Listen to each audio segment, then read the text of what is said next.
Welcome to Sexy in Your 60s. This is a space for women 50 and beyond who are choosing to live with vitality, intention, and joy in this chapter of life and the ones ahead of us.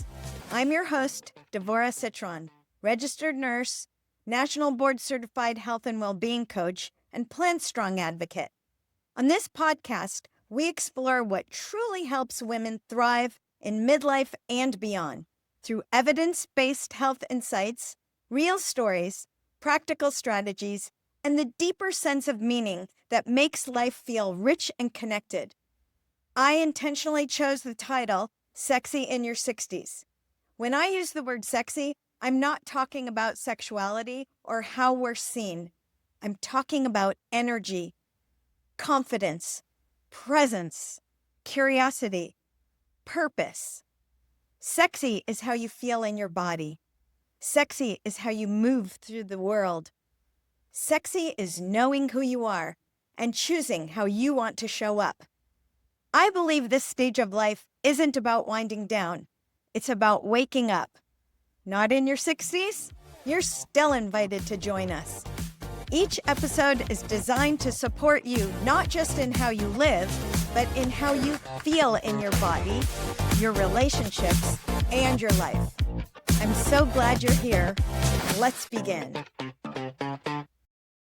What if one of the most powerful tools for brain health, longevity, and emotional well-being in our 60s isn't a supplement or a prescription, but simply walking? Before I bring in today's guest, I want to ground us in some compelling science around walking and movement because it speaks directly to how we age, cognitively, physically, and emotionally. Large population studies, including what's often referred to as some of the world's largest observational research on walking and brain health, consistently show that regular walking is associated with a significantly lower risk of cognitive decline. Even walking around 5,000 steps a day has been linked to meaningful reductions in dementia risk, along with benefits to cardiovascular health, balance, mood, and overall longevity. Research also shows that walking in nature improves creativity, reduces stress hormones, and supports emotional resilience, even when we begin later in life. And learning new skills in our 60s doesn't just keep life interesting, it actually protects the brain, strengthens identity, and increases life satisfaction. Which brings me to something I talk about often on this podcast, that vibrant aging isn't about holding on to who we were. It's about listening for what's calling us next. My guest today didn't set out to reinvent herself. She followed curiosity, movement, and meaning. And that path led her to immersive travel experiences, global trails, published calendars, and even a new role as a hiking guide at age 65. Gail Perry, also known as Gail Perry Treks, has spent more than 3 decades in creative communications as an art director, designer, writer, speaker, and publisher. An avid hiker and traveler, she's the creator of the Walks of the World Page a Day calendar series, which invites people to see the world on foot and experience travel in a more intentional, embodied way. Gail's story beautifully embodies what aging can look like: movement, creativity, purpose, and the courage to keep saying yes to what lights you up. I'm so happy to welcome Gail Perry. Gail, thank you for joining me on Sexy in Your 60s. So I want to start with this first question because I love rooting what we talk about in science. When you look at the research around walking, brain health, and longevity, how does that science reflect what you've experienced in your own life, step by step? Well, one of the study, you referred to it, but I want to give a specific from that study. There's a study, it's 2011, a while ago, that measured people walking 40 minutes 3 times a day, but just only 3 times a week. So 3 days a week, 40 minutes a time. After a year, their hippocampus, the part of the brain really for memory, grew. And the other Mhm. study group who just did stretching and stuff like that, it shrunk, and I don't want my brain to shrink. So, yeah, and another study showed that just 4,000 steps a day, you mentioned, had the group that they were tracking had 25% less chance of getting dementia. Dementia is one of our big scares getting older, right? It's just in my personal life, I've been a workaholic, and I cannot tell you how many times in my life I'll be at the computer and my thinking will start to cloud. And I know I just need to get up. And it is so freaking hard because you get stuck. Like one time I worked a couple sentences for 6 hours. It took me Mhm. at the end of 6 hours, I had two sentences written. This is so wrong. And with this new incentive to walk, it is just more clear than ever that if I get away from the desk, I just walk around the block. Once I go around the block, I want to go further. So maybe I'll put in 20 minutes and come back. And it's like I've just started. So many people say they're morning people. Well, it's partly because they haven't burnt their brain out yet. They're just fresh. Mhm. So when I do that walk, I come back and it's like morning again. It's my morning brain again. So I think the problem with me in my younger years where I would have a hard time tearing myself away from my work to refresh my body physically, mentally, is that jogging was my go-to. And that takes a Mm. little bit more effort, right? And a little more spiking up. But during COVID, when all of a sudden I had all this time to spare because we're not doing social things anymore, I thought, why do I need to run? Why do I need to pack all my exercise into fewer minutes? I have a good couple hours. So I started walking. And now that that's my go to, it's much easier. And that's why I'm saying, gosh, just get out there and take some steps. It's so accessible to all of us and brings on the health benefits. I really relate to a lot of what you're saying. Do you count your steps? Do you use No, like no. you don't count your I'm more of steps? a creative person. Someone gave me the Garmin. Mhm. So if I've done a hike a lot, I'm like, I wonder how long it is. Then I'll put it on. Mhm. And also when I'm with a hiking group, I do a lot with the meetup hiking group because they do help you literally go the extra mile because you have this great company. I have lots of hiking groups that I'm a part of. Mm. So you can pick and choose what's closer to you or whatever. And I'll put on my tracker then because I might want to share the route with someone else or related stats. I love your line. It's consistency, not intensity. I'm not into proving anything. I had someone who was advising me on social media and she said, I want to know how many miles you did last year and how many countries you've been to. And it's like, no, that's not what this is about. I'm not trying to show off. I'm trying to encourage other people to say the trails are for everyone.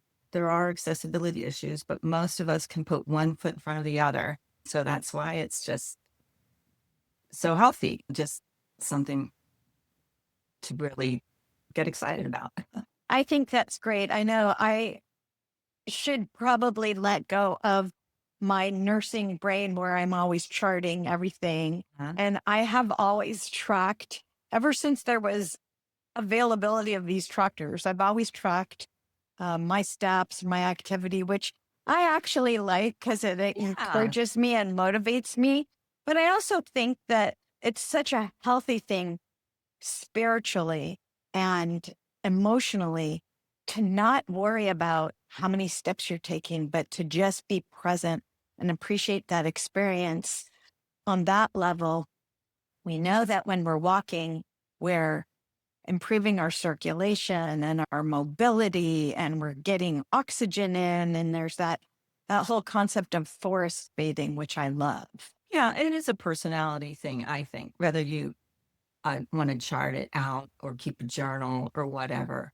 So I want to ask you, Gail, is because this is really what a lot of the focus of the Sexy in Your 60s podcast is about.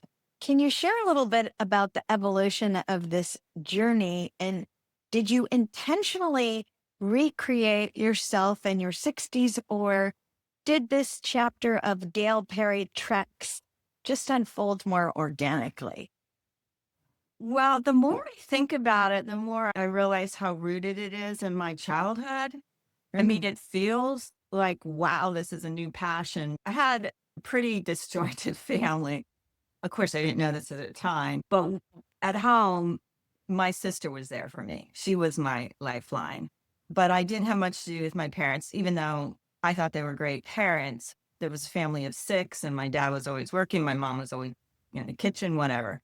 But when we were outside, the few trips we took to the Pocono Mountains or to the Atlantic Ocean, we were together. That was the most nurturing time. And that's one reason I love vacation. It's like that's when you're there for each other and nature. That's where my brother showed me a salamander. And then otherwise I had nothing to do with him. That's where he Mhm. threw a water snake at me, which wasn't a big deal when I was a kid. And now I have no fear of snakes. And then cut to when my kids were little, and I'm reading this book to them. It's a Dr. Seuss book about what I want to be when I grow up. And I'm just reading it, and this happened. It was just comical. It happened every time I was reading the book to them. And you could be this, you could be that, you could be this, you could be that. And then I'd come to the page, you could be a hiking guide. And it showed a picture of a man in the Alps. And literally every time I went, that's what I want to be when I grow up. I So love now I'm that. an empty nester. They're gone. And a friend from high school, I reconnected at a high school reunion, which I never expected to go to. It was just, I don't know, my 40th, I can't remember, but I was in town to visit my mother. So I went to this high school reunion, reconnected with the high school friend, and she invited me to go to Iceland. So that was my first hut to hut hike. We hiked the Lagavega Trail, stayed in huts, and then the group she's in invited me to go to New Zealand with them and Wow. do I call it a hut to hut, but you stay in these luxury lodges. Mhm. And then I did a week of the Camino de Santiago where you do it end to end. And after that, I got this book that revealed there's trails all over the world where you have this day by day experience. Where you don't have to carry your backpack, but you hike from Mhm. accommodation to accommodate, village to village. And I was just blown away. I was hooked. This is my ticket to combine a healthy exercise, something in being in the outdoors in a very kind of meditative kind of way and see a new country. So Mhm. that took off after I got divorced in 2019 was my first hut huts when I went to New Zealand. How did you decide to do the calendar? Can you Well, talk about that? I got so excited about these things, and I only had Iceland, New Zealand, and Spain under my belt, but others planned. And I approached a publisher I had a relationship with, Workman Press. They do books and page-a-day calendars. They're known for starting the page-a-day calendars, the block calendars, where every day you tear off a page. And since I had a relationship with them, they first knew me as an illustrator. I did little Okay. illustrations for them and found out that I could pitch concepts to them too. So I pitched a number. This time I was only pitching this concept about these long distance trails. I wrote a nice proposal and explained that there's 58 million people in America that call themselves hikers, but they're day hikers. Most of them don't know that you can have a hiking holiday, that you can see the world this way. And I explained the environmental advantage that it gets people out of the travel hotspots and into the country, and how countries really are digging this because it's bringing people to little spots in their country that otherwise get neglected, but nothing's overrun yet. I mean, you could go on the busiest trail and still space out. Mhm. It's nothing like going to Barcelona and crowds there in Santorini. So they bought the concept. They didn't want it as a book. They wanted it as a page a day calendar. I'm the only author they have contracted with who also does the design because that's my main business, graphic design. Mhm. So they get a good deal out of me. I design it. A lot of the photos I took myself, but then for trails that I hadn't done that I wanted to include, I had to find other photographers. And I said to them, what I lack in experience, I make up in enthusiasm. So they trusted me on that. And I did a heck of a lot of research. But by the time the 2025 came out, I had, I think, only covered 7 the trails in there. So that's, really had to rely on research. And the publisher did a ton of fact checking. But you can imagine how my bucket list has grown now because I've been researching these trails around the world for 3 years now. So, So do you actually have 365 different trails? no, no. And this, if you go to Amazon, there's a review where this person says, "Yeah, and I'm just getting a trail a day and I'm only getting Right. 25." Like, but it says right there on the cover, 25 tracks. Okay. And my Okay. reason for that is because I'm trying to communicate the experience. You can't just do that in one day. Right. When you're hiking for days, the trail looks different. It could look Mhm. different every 15 minutes. And Absolutely. so I cover a different track every 10 days or so, but I add hiking tips in there. And I'm hoping that even if someone's completely disinterested in that particular track, they enjoy learning about the country and pick up a The little bit more photos. about what it's like to actually make a trek. A trek is really a hiking adventure where it's not just a day trip, it's a longer trip. I have gone on many programs that are active and integrate hiking also. I gravitate to those. When we first went to Italy, we went on a hiking program called Medieval Hill Towns of Tuscany. Oh, nice. And we didn't go from town to town, but our guide, we had only 2 guides, and one guide would drop us off at one location, and the other guide would lead us on a hike somewhere. And then that second guide would be there waiting for us with a beautiful picnic. That was really Yes. lovely. I Yeah. loved that. Yeah. These treks aren't for everyone, but even if you go, oh man, I can't handle that kind of uh, 6 days hiking, whatever. I'm hoping that people learn about these trail networks and maybe do something like you've done, or if they're going to Tuscany on their own, know that maybe one day they could leave the rental car and hike to the next village. They're just trails all over the place, and they're getting better groomed than ever before. Mhm. So I'm not More the only one. accessible. Yeah, Yeah. writing up. But back to the hiking guide is I was at Cavallo Point Lodge, which is a very nice lodge in Sausalito. They have a little gift store there. And I brought my calendar and I said, you guys should carry my calendar because I mention you. If you're going to do the Bay Trail, if you could stop here. I was trying to give the idea that you could even make your own hot tod experience by if you wanted to. And I mentioned you could hike from the ferry building around the marina over the Golden Gate Bridge and then stop at Curvy Cove Campground for the night or Cavallo Point Lodge. Anyway, I don't think they're stalking my calendar, but the activities coordinator was in the gift store at the time and she said, oh, we need a new hiking guide. And I said, That's great. I know, I'm not, oh, this is just too perfect. So I'm on call. Like I might just be there once a month, which is perfect. So is that like an Uber, like one of those Airbnb experiences? Like if somebody wants a hike, they call you and say, take these guests on a hike Well, I'm thinking about doing an Airbnb kind of thing. So what experience. the lodge does is it promises its guests a hike if they want to do it every Saturday and Sunday morning. That's not what I'm on call for. Then they also promise the guests that they will arrange a hike, a dedicated hike for their team. I get the teams. Like if Okay. Salesforce is there for a retreat or Google or something like that, I tend to get these company groups or it could be a private group, but so far I've only had company groups that want to do a hike usually on an afternoon.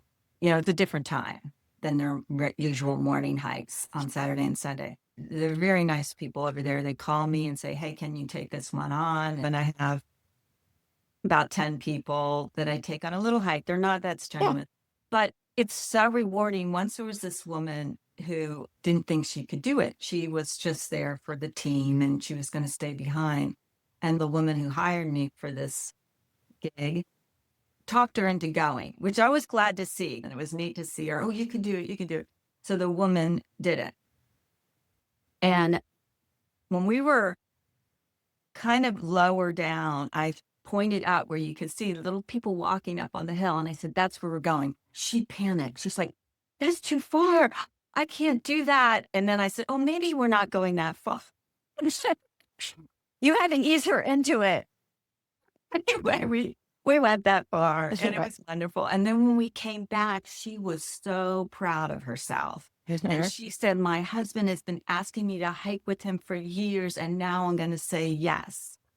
So I love this because it really, it speaks to the heart of what health coaching is about, which is basically designing the dream of what you want your life to be, and then taking small steps to get there, because that's how you have to get there, by taking small steps. And every small step you take increases your confidence and your sense of resilience. Yeah. You're in that role to support people in that way. That's awesome. Yeah. Your story reminded me of one of the trips we took when I turned 50. We went with REI Travel, and I don't know that REI still has their travel department, but we went on a trip to Zion and Bryce. Oh, nice. And that trip, our leaders were so great. It actually was this married couple, but going on a trip like that, we would never have known about the hikes that they took us on. And have you been there before? To walk the Narrows. That's all I've done. We did the Narrows, but we did Angel's Landing, No, which I want to do is a that. very, it's a pretty scary hike. And even in our group, several people didn't go on that hike because they were so scared. And, I'm pretty small, not statured. And our main guide literally held my hand the whole way, not because he was worried about me falling or losing my balance, but because there were so many wild teenagers just zooming by. He didn't want me to knock over. Oh, wow. I said, we went for my 50th birthday. We made it to the top, and there were these groups of senior citizens. They were for sure several different groups of senior citizen hikers in their 70s and their 80s. That was the most inspirational part of that hike for me. I loved it. Wow. Yeah. What if a woman came to you and said, I've never gone hiking. I'm kind of scared. I don't think I'll be able to do it. What would you respond in terms of a very accessible small step that they could take to get started? Well, hiking is just going on a walk recreationally. You're walking for the sake of walking. That's hiking. So I would call her a hiker already.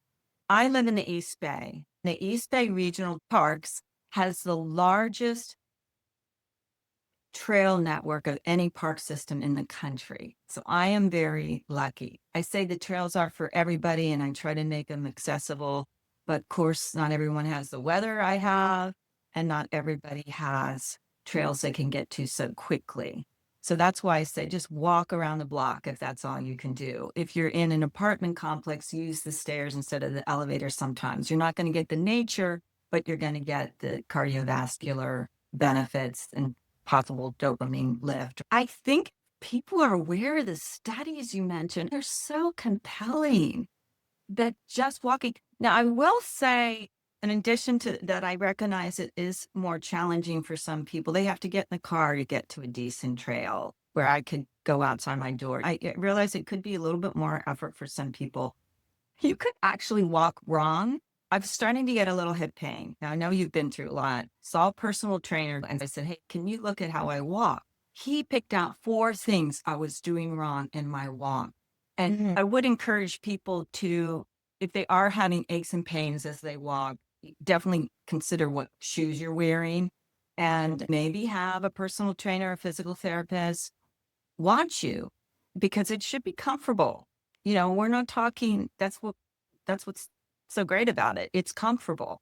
And and so you could go the distance. Anyway, what to answer your question, I would love to, but everybody's different. So I don't want to mislead anybody into thinking they might have this problem. But because of ballet, because of some yoga I've had in my past, I tuck my hips under a lot. Okay. But when you're walking, the personal trainer said your behind should be behind you.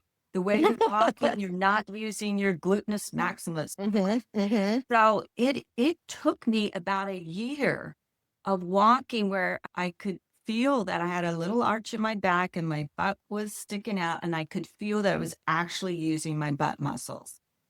And even though I say it's all about the walk and it's not about how far you've gone, when I'm doing these hiking holidays, we are trying to get from point A to point B. And the longest distance I did in a day on one of these hiking holidays was 18 miles. That was too long.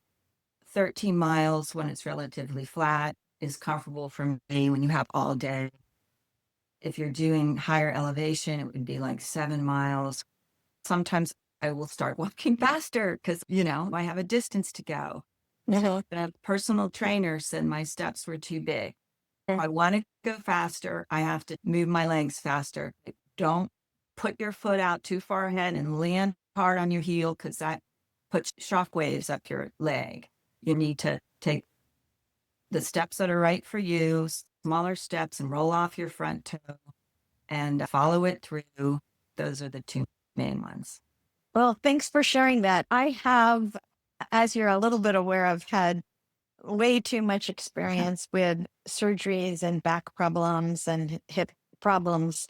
And so I've gotten a lot of instruction and feedback, and what you're saying really resonates.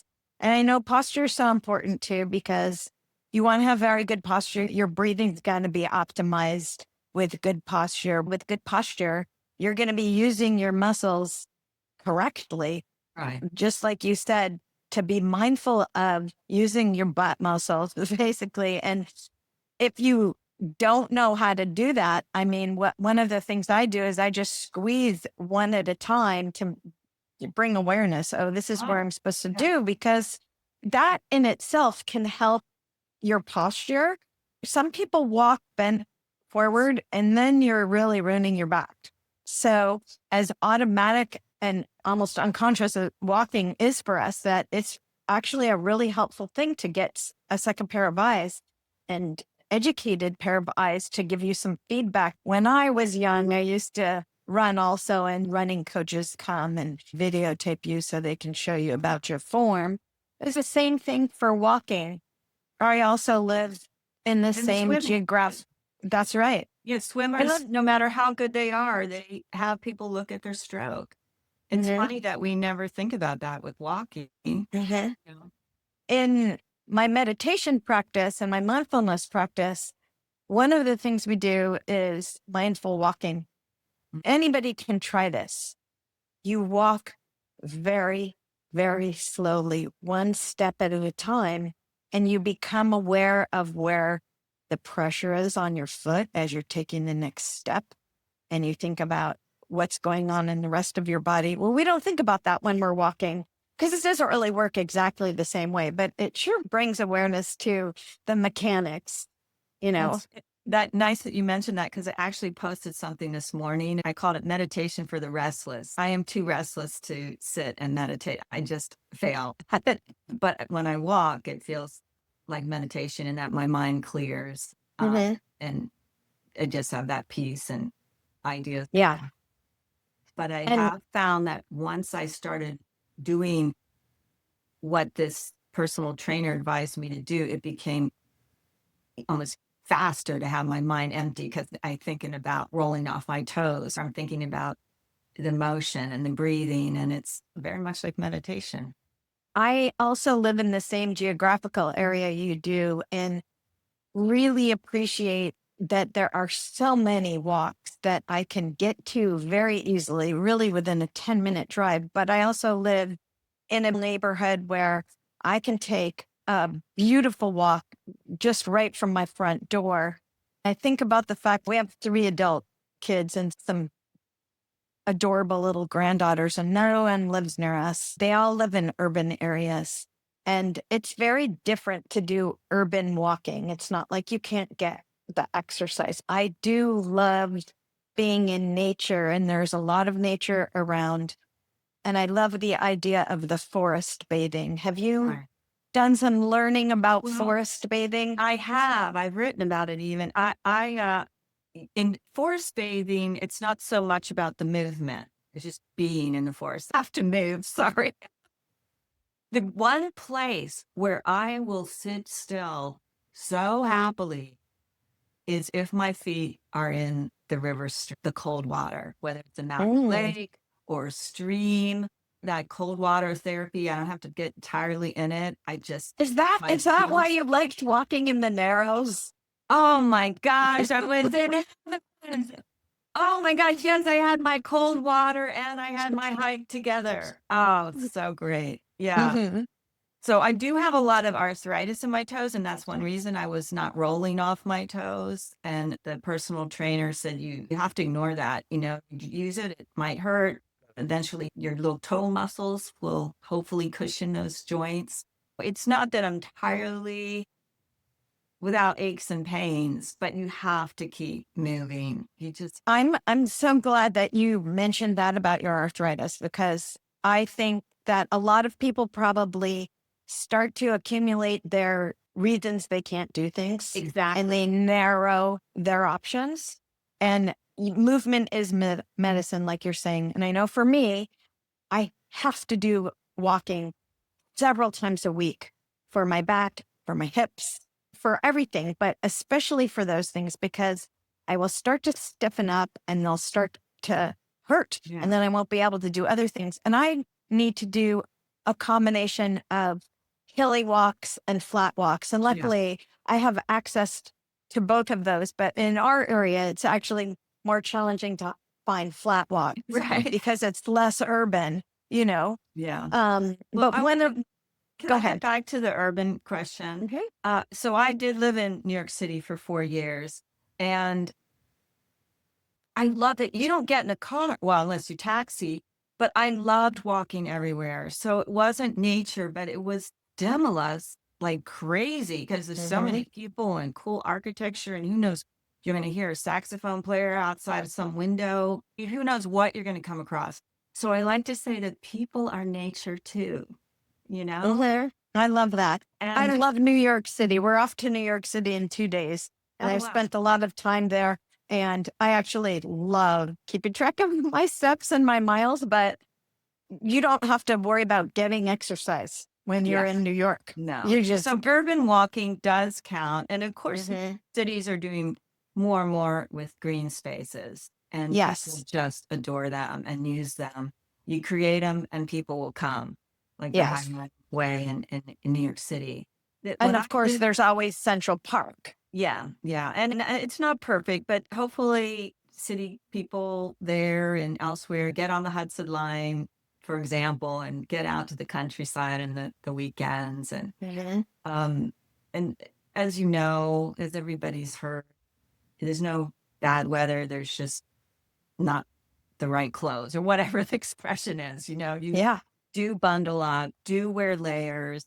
I have found that I'll be freezing inside working at the computer. So I'll bundle up to go outside and I'm warmer because I'm moving, you know? Right. You've got your So, circulation but going. you do want layers for that reason. Always have that second skin, they call it, the layer that's tight to your body, that's not cotton or shell that's close to your body. And then your fleece or your hiking shirt if it's hot. I use a hiking shirt that's breathable and protects me from the sun. But now that we're in winter, the base layer or second skin, the fleece, if you need a vest, and then you're puffy, that's where the time is. That's where it takes a little bit more effort in different environments to just dress properly. But you can get out there. Yeah. It's more effort. So I want to go back to when I asked you, what would you tell somebody who wants to start walking, one of the things I do is I make lots of walking dates with friends, Oh, absolutely. because number one, I know I have to walk anyways, and I want to see these people. So it's a twofer, right? And So glad you mentioned that. and so um, I wanted to bring that up. You could talk about that a little bit. And I wondered if you could talk a little bit more. You mentioned meetups. I've never done a meetup before, Oh, but talk I'd about love to walking. talk about both of them. Yes, please do. Okay, walk and talk. Very important. When you're walking side by side with someone, it's less confrontational than like Hmm. face to face. So that's a benefit. And I like to say to people our age, if you, or to parents of teenagers, well, people our age, if you have a grandkid you want to connect with that you might not be connecting with, go on a walk with them, see what they talk about. And then if you're a parent with a difficult teenager, say, please walk with me. We got to talk about something. Maybe no, get them out walking. Don't take no for an answer. Because I remember back in parenting days when I'm carpooling kids everywhere, and I would hear other parents say how they love to carpool because they can overhear the conversations in the back seat. I wasn't into that. That didn't happen for me. But hiking with the kid just feels a little more free and you don't know what's going to come out. But back to your friends. If I know I want to catch up with a friend, I have a number of friends in different parts of the country, and we'll talk maybe once a month. We plan it ahead. So I'll be walking and talking, and I love it. These days, we've learned that multitasking isn't great for us, but I do also like to use my walking that I need to do to get some phone conversations or listen to podcasts or audiobooks. I really love that. I think it's healthy for my body and my brain. Can you talk about the meetups? Sure. One other thing, though, I am paced in the house with difficult conversations. It's just something about the movement just can help regulate yourself. So when I got word that my dad was passing, I'm not going Mhm. to suit up and go outside, but I walked around for an hour calling on my brothers and sisters just in Mm. my house. And I don't think I could have just sat there and dealt with that. The walking just gives your body something to do. It just is assist in many situations. Well, thank you for saying that walking helps neuroregulate us. Yeah, exactly. Mhm. That's the professional way to say it. Mhm. How about the meetups? Tell us about the Okay. meetups. So the Bay Area has a lot of meetups. If you're in a part of the world that does not, don't be discouraged because it's coming. They're growing, Mhm. and maybe you could facilitate it. Meetups, some people think they're just for singles. They certainly are not. And I really want to get the word out about that. I'm in a hiking group that focuses on trails in Marin County, one that has trails in the East Bay, one more in Sonoma, and one in San Francisco. I wanted to Mhm. get to know the city better, so I joined a Mhm. meetup there, and they do hikes in different parts of the city, which is great. Mhm. And Those are those are the hilly hikes. yeah, oh, they're hilly. I always choose hilly. I like Yeah. them. So there are a number of people I've met where they're in a marriage or a steady relationship where their partner might be a hiker but doesn't want to go 6, 8 miles. So they're there as an outlet for them. And I think that's brilliant because we can't always expect to be on the same agenda as our person. So it's for everybody. And then there are couples that come too. And then there are sometimes people who find each other on the trails, but just that's not what it's about. Is Meetup an app or is Oh, it a site? How do you okay. access meetups? Let's go Because with I know, like, I'm in some Facebook hiking groups, and unfortunately, I haven't been like an active participant in them. But I see other people's hikes. Can you do meetups anywhere? If I go to Spain, can I find a meetup group to hike with? No, I have not tried it internationally, but I have gone to Arizona and looked into local meetup groups. I've gone to Philadelphia and Pennsylvania. So yeah, they're around the country and they're bigger in some areas. than not, but it's definitely something to check. When I went to Philadelphia, I wanted to know what the locals, where they hike. So I checked into that. It's meetup.com, or you could, Meetup.com. Okay. yeah, and you could get the app on your phone, but Mhm. I recommend you use your laptop or desktop first and go to meetup.com, sign in for free, completely free for so long now. They try to encourage you to pay an annual fee. I have not. I use it almost weekly. I have not paid the annual fee yet, so that's up to you. You don't want to keep hearing join, Yeah. just get it over with and pay the annual fee. What you do is you put in your postal code Okay. and some things that you're interested in, and it'll show. So maybe your area doesn't have a lot of hiking groups, but they have book groups or they have dinner Okay. groups. Yeah. So all it is it's a very well designed platform for people to put their idea out there for gatherings. You have to be grateful to the people who initiate these things. Now, I have done book groups and the hiking groups. The hiking groups, each volunteer leader of each of these different groups has a different way about them. And don't bother complaining. I mean, they're giving their time. They actually have to pay a fee to get their hikes up there or whatever they're doing. And one guy, you cannot be late. You will totally miss the hike. You cannot be late. Okay. You say, "Oh, can you please wait for me?" It's Yeah. his baby. Right. He's giving his time for free. So I'm just putting that Absolutely. out there for people. If you're gonna do anything on Meetup, be a good sport, get to know the personality of that group, and either stay or leave. But the guy I tend to do a lot with, Tom, and the woman that also leads a lot of his hikes named Janine, they are so generous. And if you're late, there's arrows, chalk arrows in the trail to tell you how to catch up. Oh, that's really And they nice. always wait at any crossroads to make sure the crowd They gets they can't together. they don't leave people lingering in the back. No. That's But nice. the other thing you need to know is when you sign up for anything, do read the whole description and try to educate yourself. I would say to new hikers, it's hard because you're looking at this description and maybe you know what 6 miles is like. So you can go, oh, 6 miles, I think I could do that. But you don't know that when they say they're walking 22-minute mile, you don't know what that's like. Or they're saying Right. it's a 700 feet elevation gain. You don't maybe know what that feels like. Mhm. So I would advise hikers, if you're going to hike in a group or pursue a hiking trip, try to get to know three things. There's miles, and there's the ascents and descents or elevation, Okay. and then how fast. Some groups. So so one of the things now that I'm thinking about, I think it was before we went on the Zion and Bryce trip with REI travel group, they had mentioned something in the description about hiking poles. Mm. There was a hiking pole seminar at REI that I went to, and the woman who led it was excellent. I ended up going on a learning hike with her, Oh, nice. just locally over in Tilden.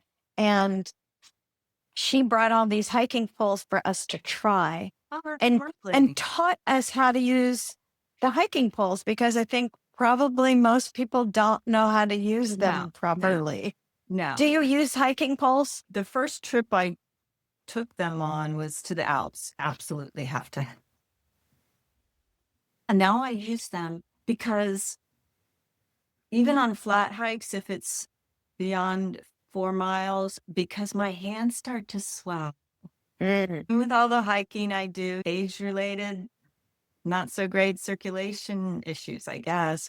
So when your hands are down there swinging, Mhm. especially in the hot weather, it get uncomfortable. And when you use hiking poles, they're up more chest level. And Yes, and she taught us that when you're using them properly, like you said, you're changing the way you're using your body, but you also really need to use core strength when you're Mhm. using them. I just really recommend, if anybody's interested in that, to pursue learning how to use them, because you have to get the right size. And then depending whether you're going uphill or downhill, you have to adjust the height, one of the most interesting things she taught us was how to put your hands properly in the straps Right. and press on the weight of the straps in a certain way. I could use that course. I think for some, using poles is a pretty natural thing. And not all poles are adjustable. So you can't always Mhm. test them if you're doing all uphill or all downhill. Right. So I don't want to scare people off to think, don't get them because you have to go through this big learning thing. But what you did is great. And Yeah.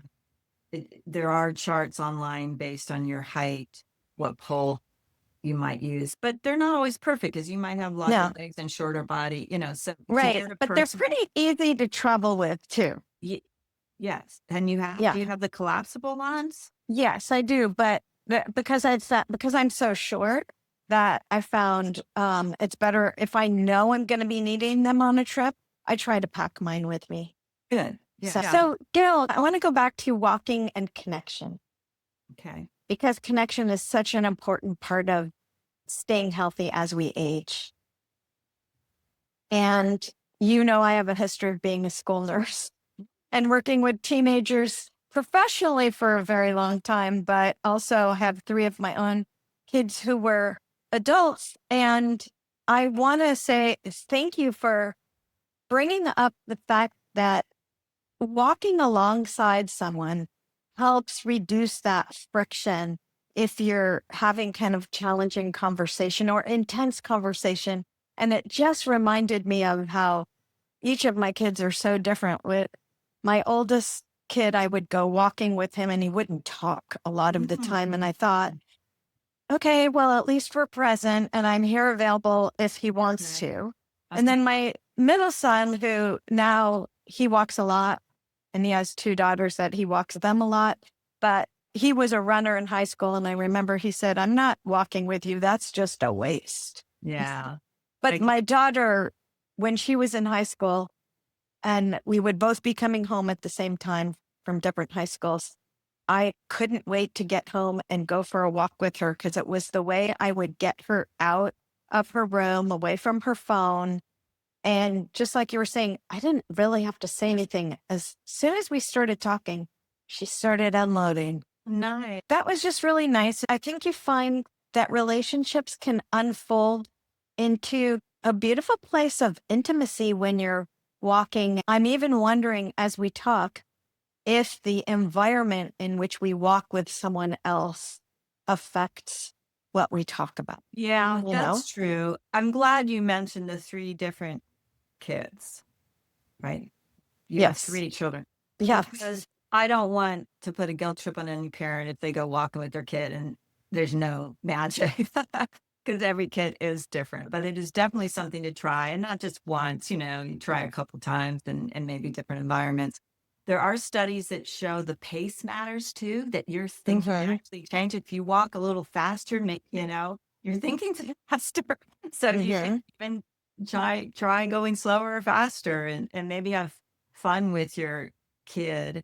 I volunteer on Girls on the Run, which has third I course of saw history. that. Oh my gosh, those kids, no attitude. My daughter didn't particularly like hiking with me. And I found that if I sang, she got happy. She would sing. Oh, I'm a horrible singer, but she's a great singer.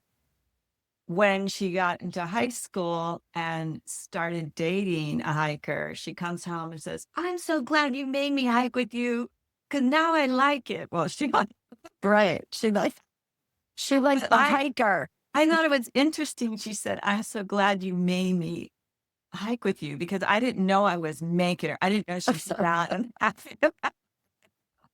That's so funny. That's really lovely. I love that. I want to ask you if you have a favorite hike locally that you tend to take people to or go on when you want to feel up. Well, I just did yesterday. So Okay. we just leave my front door and we go up to this mini farm. If you have a little farm in your neighborhood, go to it. It's just so helpful to see these goats and miniature donkeys. And there's something about animals, and we don't get a lot of those in our daily life. There's a trail there. to continue on my own. That gives me 700 feet elevation, and I could hike all the way to the John Muir House. So if you live in the Bay Area and you haven't been to the John Muir House, it's a national park that's free, takes a couple hours, and it's our father of national parks. It's his house. It's where he grew up, Brent Martinez. So Yeah, that's I the haven't been there. I'll have to put that on my Oh, yeah, list. yeah. But if I Um, really want to blow someone's mind, then it's the Tennessee Valley to oh, Tennessee Valley Beach, then along the coast to Pirates Cove and back.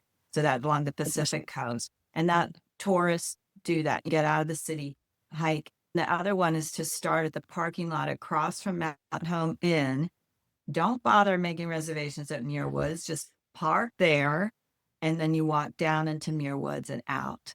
So you I love skip that all one. the redwoods and everything, and this wonderful loop. Hard because you're going down, Yes. up, And then but it's I glorious. love Yeah. I love both of those. Closer to where I am, the roads have been affected for a few years, but I love going to Inspiration Point at Tilden Mhm. Park in the East Bay. And when you get to the top, you get a 360-degree view of the Bay Area. I love that one.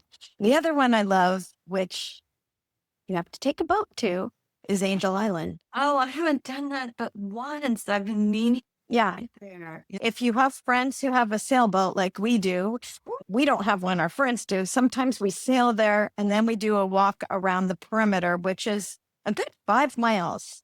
Or you can take a ferry there. We've taken the ferry there from Tiburon, and Right. it's a great, great field trip day. So if people are visiting the Bay Area, those are great things to do. Or if you live here and you haven't done them. Yeah. So, Gail, this is kind of an interesting esoteric question.